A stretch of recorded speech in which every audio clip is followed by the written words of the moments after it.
जय हिंद दोस्तों। इस समय जिस तरीके से खबर पूरे के पूरे नेशनल मीडिया और हर जगह पर छाई हुई है कि जापान के प्रधानमंत्री फूमियो किशिदा जो हैं वो भारत के दौरे पर हैं। और इस समय जो सबसे इम्पोर्टेंट सिचुएशन या सबसे इम्पोर्टेंट जो उनके बारे में खबर फैल रही है कि वो भारतीय इतिहास का सबसे बड़ा इन्वेस्टमेंट लेके आए और वो है $42 बिलियन का इन्वेस्टमेंट होगा जो भारत के अंदर करना चाहते हैं।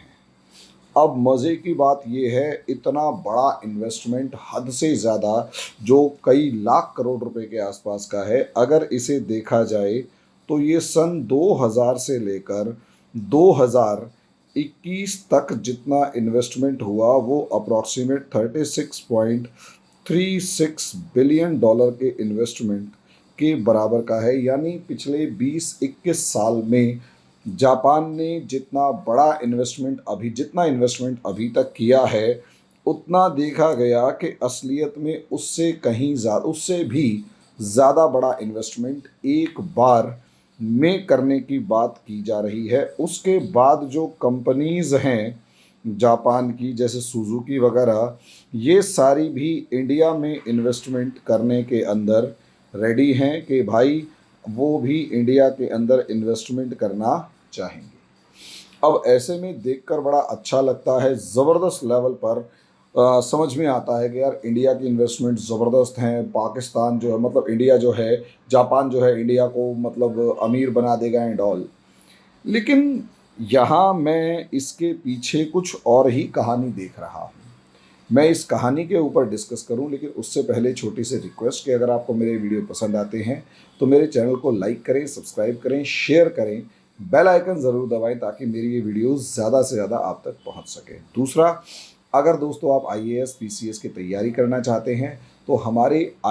स्टडी टेबल के ऊपर जो IAS PCS के लिए डेडिकेटेड इंस्टीट्यूट है, ऑनलाइन क्लासेस प्रोवाइड कर रहा है फ्री ऑफ कॉस्ट। तो सबसे पहले जाइए, नीचे दिए डिस्क्रिप्शन के ऊपर लिंक क्लिक कीजिए और 25 मार्च से जो free of cost classes start हो रही हैं उन क्लासेस को आप ज्वाइन कीजिए। अब आ जाते हैं दोस्तों टॉपिक के ऊपर।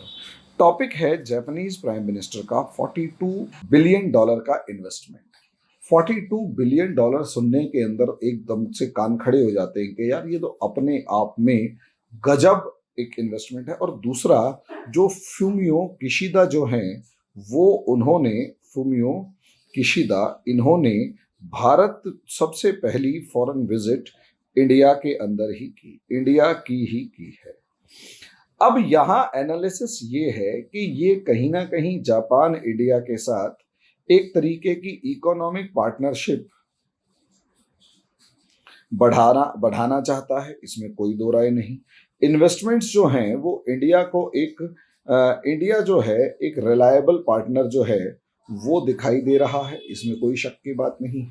इंडिया के ऊपर भरोसा है, लॉ एंड ऑर्डर से लेकर स्ट्रॉन्ग गवर्नमेंट से लेकर हर चीज के मामले में। और जिस तरीके से जापान की जो पॉपुलेशन है वो ओल्ड एज की तरफ बढ़ रही है और कहीं ना कहीं उनके अंदर एक तरीके का लेबर क्राइसिस क्रिएट होता जा रहा है, ऐसे में इंडिया एक डिपेंडेबल पार्टनर की फॉर्म में, डिपेंडेबल फ्रेंड की फॉर्म में, या यूं कहें ट्रस्टवर्दी फ्रेंड की फॉर्म में उभर कर आया है जापान के लिए। ऐसे में कोई बड़ी बात नहीं है कि फ्यूमियो किशिदा जो हैं वो सबसे पहली विजिट इंडिया करें और अपने साथ इतनी बड़ी सौगात लेके आए। लेकिन देखो, एक इंटरनेशनल रिलेशंस का स्टूडेंट होने के नाते मैं कहीं ना कहीं ऐसी किसी भी विजिट को सिर्फ और सिर्फ इकोनॉमिक पर्सपेक्टिव से देख पाऊं, ऐसा पॉसिबल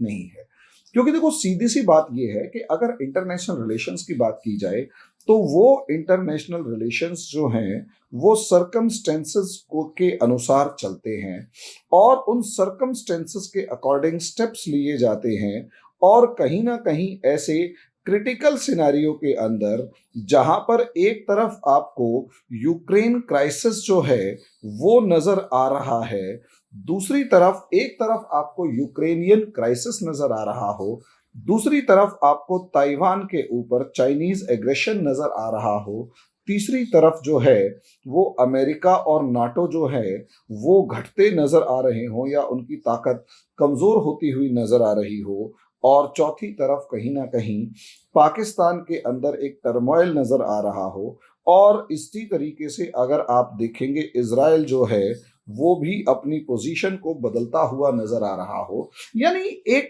इसे शॉर्ट में अगर कहेंगे कि world is moving towards new order, यानी अगर आप शॉर्ट में देखें तो वर्ल्ड इज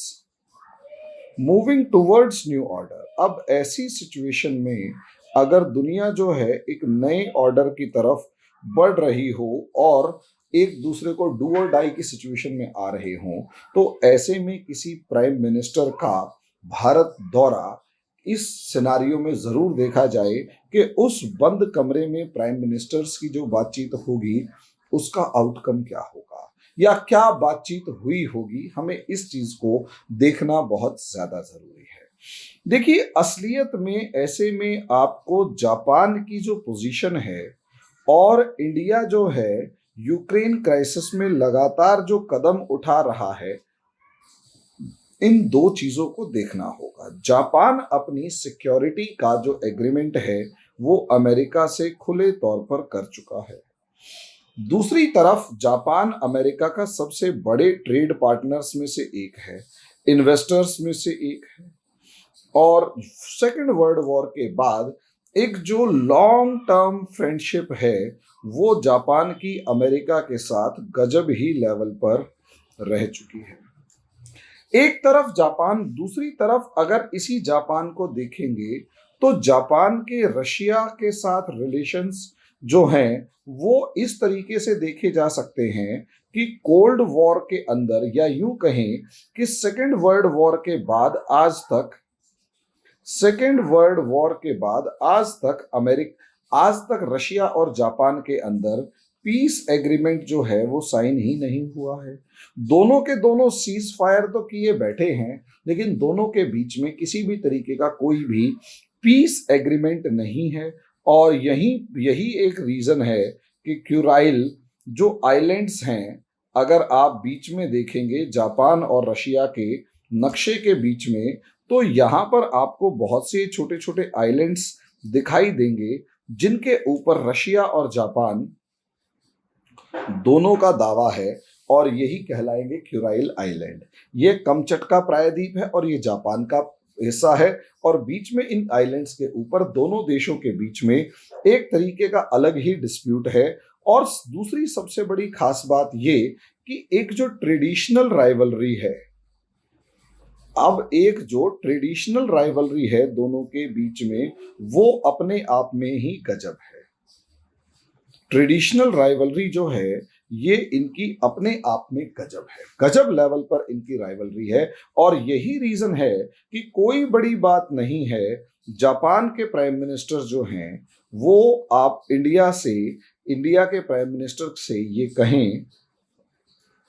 समझे, जापानीज प्राइम मिनिस्टर जो हैं वो इंडिया के प्राइम मिनिस्टर से कहें कि प्लीज आप रशिया का साथ ना दें, क्योंकि इंडिया जो है वो रशियन ऑयल खरीदते हुए इंडिया खुलकर कह रहा है कि भाई मैं तो रशियन ऑयल खरीदूंगा, जिसको कोई प्रॉब्लम है देख लो। हम तो उनको फार्मा सप्लाईज रशिया को करेंगे, जिसको प्रॉब्लम है वो अपनी प्रॉब्लम अपने पास रखे। यानी रशियन ऑयल इंडिया खुलकर खरीद रहा है, फार्मा सप्लाईज खुलकर कर रहा है, और सबसे बड़ी बात ये कि एक न्यूट्रल स्टांस लेकर खड़ा हुआ है इंडिया खुले तौर पर कि भाई हमें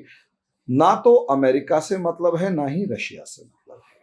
है। ऐसे में जापान, जिसके अमेरिका के साथ बहुत ही जबरदस्त फ्रेंडशिप हो, और जो जापान अमेरिका की फॉरेन पॉलिसी का एक फ्रंट रनर हो, और यूं कहें कि वो अमेरिका की ही फॉरेन पॉलिसी को आगे बढ़ाए, उसका प्राइम मिनिस्टर जब इंडिया आए और $42 बिलियन का इन्वेस्टमेंट लेके आए, तो आप खुद ही समझ सकते हैं कि मामला क्या है।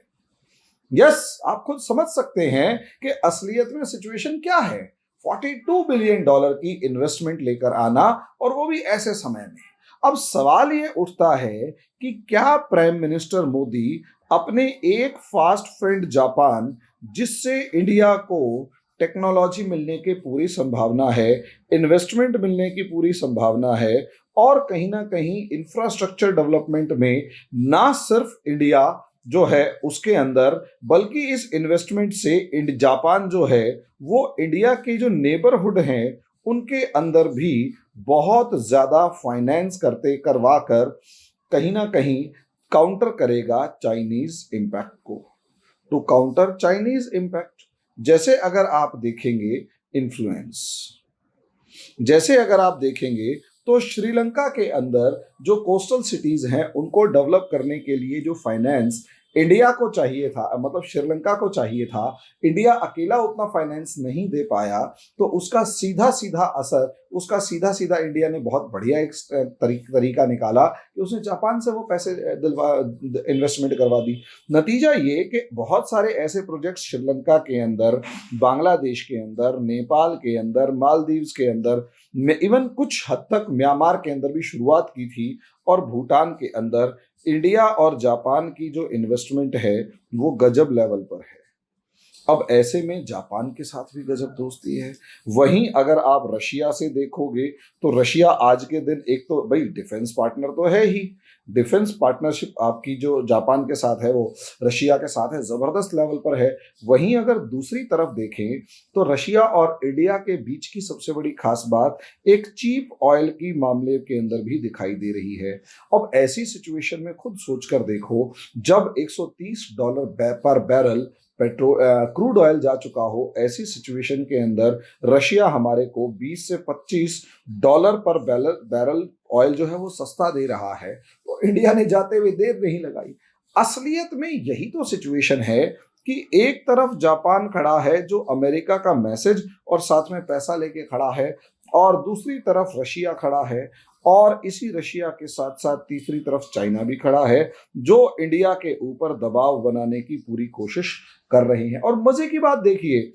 चाइना के जो फाइनेंस फॉरेन मिनिस्टर हैं वो भी इंडिया विजिट करने वाले हैं मार्च के एंड में, और वो फाइनेंस में जो फॉरेन मिनिस्टर हैं वो नेपाल भी जा रहे हैं, भूटान भी की भी सोच रहे हैं, वो क्या नाम है, बांग्लादेश का विजिट भी करेंगे, और वो पाकिस्तान का विजिट भी करेंगे, और साथ में इंडिया का विजिट भी करेंगे। यानी वो अपना इन्फ्लुएंस बढ़ाते हुए दिखाई दे रहे हैं। रशिया अपनी सर्वाइवल के लिए या यूं कहें डोमिनेंस के लिए लड़ रहा है, जापान अमेरिका का मैसेज लेकर इंडिया आ रहा है। साथ साथ हो रहा है ये सब कुछ, ये सब कुछ जो साथ साथ हो रहा है, इसे समझिए कि असलियत में माहौल जो है ये वर्ल्ड वॉर की तरफ बढ़ रहा है, और हर कोई अपनी गोटियां सेट करने में लगा हुआ है, हर कोई अपने में फ्रेंड्स ढूंढ रहा है। इंडिया यहां न्यूट्रल रहकर मैक्सिमम बेनिफिट और मिनिमम लॉस, मैक्सिमम बेनिफिट और मिनिमम लॉस के कंसेप्ट के ऊपर बढ़ने की कोशिश कर रहा है। इसके ऊपर और ज्यादा डिस्कस अगले वीडियो में करूंगा कि असलियत में चाइना के जो फॉरेन मिनिस्टर हैं उनका इंडिया के अंदर इस समय पर दौरा क्या मायने रखता है, क्या मायने रखता है, इसके ऊपर डिस्कस करेंगे अगली वीडियो के अंदर। अभी के लिए इतना ही, धन्यवाद।